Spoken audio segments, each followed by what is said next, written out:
news for you now. And the art exhibition, Roberta Gonzalez, opens tonight at the Pompidou Center in Paris. And to tell us all about it, I'm joined on the set by Dr. Amanda-Herold-Marme. Hi, Amanda. Hi, Genie. Now, you are an art historian who specializes in 20th century Spanish artists in Paris. You also work for the González Estate, and you're a guide for Paris Muse, which is a group of art historians and educators who give private tours here in Paris. You're well placed to tell us all about this. But let's start right at the beginning. Who is this artist, Roberta Gonzalez? Well, I'm very glad to tell you about it because she's an artist who's really near and dear to my heart.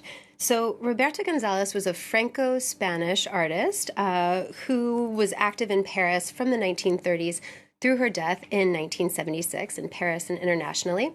She mainly did painting and drawing, but she was a real creative soul. She ventured into sculpture, architecture, illustrated books. She was born in Paris in 1909 of a French mother and a Spanish father. And her father, Julio González, came to Paris from Barcelona, as so many did, to become an artist. Her mother abandons the family early on, so she's raised really atypically by her single father and his sisters, her aunts, Tia Lola and Tia Pilar, in Montparnasse. And there's actually a portrait of Tia Pilar in the exhibition. From an early age, Roberta is really immersed in the arts. The whole family earned their living as decorative artists, even as Julio tried to break into the fine art scene. And her artistic talent blossoms early on. Family legend said that she gets compliments by Picasso growing up, who's a friend of the family. Not bad. So, not bad, indeed. She starts her training in the 1920s, the late 1920s, around the time that her father starts finding success as a sculptor. So her early work is understandably influenced by his, but then she goes on to create her own unique style, which is really based on duality, the synergy of contrasts, as you can see in the exhibition. So tell us a bit more about this exhibition. What's in it and what's new about it? So this is Roberta's first ever show at the Pompidou Center in Paris. The collection housed in Pompidou has long had her works of art. Her first work was acquired by them, by the French state, in the late 1930s. But, you know, she achieved recognition during her day, but Roberta isn't well known to the general public today. So this is a big moment for her. And part of the reason she's not that well known is because she spent really a lot of time and energy promoting her father's work, more so than her own. Today, he's recognized as someone who revolutionized 20th century sculpture, and that's in part thanks to her efforts. So this exhibition shows a selection of her paintings and drawings from Pompidou's permanent collection, along with archival materials from the González Estate. And the works date from the 1930s to the 1950s, which really gives us a snapshot of Roberta's career at a crucial time for her career and a really tumultuous time in history that deeply impacted her life and her art. Exactly. So how does her work reflect all the things that were going on during that period in the world? Right. So you can really see this in her variations of the female figure. That's really the basis of her work at that time. You can see her transition from a naturalistic style to the avant-garde, like we can see here in this portrait of a peasant woman. We can see this cubistic fragmentation and geometrization of form. Later, Roberta is going to do other variations on peasant women that really kind of become more abstracted and where we see kind of firm postures that are almost give them, like we see here with a peasant woman with a staff. She almost looks defiant. And this shift to the avant-garde, these combative women, coincides with the Spanish Civil War. This is a conflict that begins in Spain in 1936 with a military coup against the legally elected Spanish Republic, and Roberta, her father, and their whole entourage, Picasso, Miró, they're all really following what's happening in Spain very closely, and they're advocating for the Republican cause in their artwork, and they're denouncing the violence that the civilians are facing.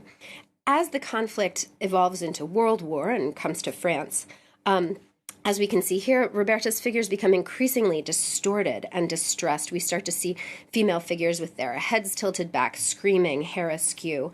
She and her family are really impacted by World War II.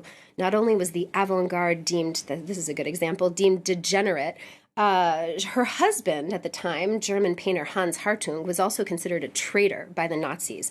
So the whole González Hartung family flees Paris, goes to the unoccupied Southwest, where she and Julio and Hans are all working together, drawing, as we can see here. And they're really using scenes of everyday life or these anguished, imploring figures to sublimate the violence and tragedy that they're living into a form of resistance. And then how did her work evolve then after the war in peacetime? Yeah, well, so after the war, Roberta deals with a lot of personal struggles. Her husband, she's separated from Hartung. Her husband, who's wounded in battle, loses his leg. Her father unexpectedly dies.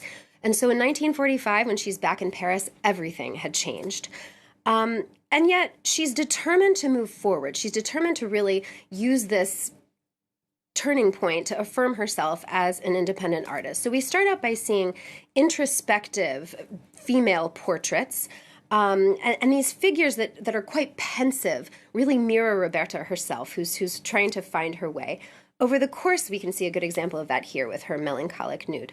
Over the course of the 1950s, she creates her own style based on this synthesis of contrasts, of abstraction and figuration, the two dominant trends at the time. She creates a vocabulary of figurative signs. We can see two of them here, the birds on either shoulder. Roberta was a huge animal lover and defender, so birds are everywhere, along with arrows and masks. She creates this vocabulary in an undefined space, and so we can really see here in L'heure exacte the synthesis, figuration, abstraction, human, animal, movement, stillness. Amanda, you've been studying art a long time. What makes Roberta Gonzalez so unique? I think she's really an artist who refused to fit into categories, well, in her life and her art. She was seen as both French and Spanish. She never adhered to a specific artistic movement or art or form of art. She was introspective, but also she had an amazing sense of humor. One of the works on display is an illustrated book. It's a cookbook with human recipes that is designed for animals, and she bases these human recipes on herself and her friends in the art world, her fancy friends in the art world. So she's a creator. There's an example of the cookbook there. She's a creator. She's a cultural figure. And, she was really happy to devote time to her beloved father. But sometimes she wrote every day in her diary, and she wondered if anyone would ever take care of her legacy. And what's really great is to see through this exhibition, this collaboration between Pompidou and the González administration, that the answer is yes. Amanda, thanks so much for telling us all about Roberta Gonzalez. That show looks great. It'll be on view in Gallery 18, which is up on the 5th floor of the Pompidou Center, until the museum's closure for renovations in 2025. Thank you so much. Thanks, Genie. Well, speaking of the Pompidou Center, today marks the 50th anniversary of the death of the man who gave it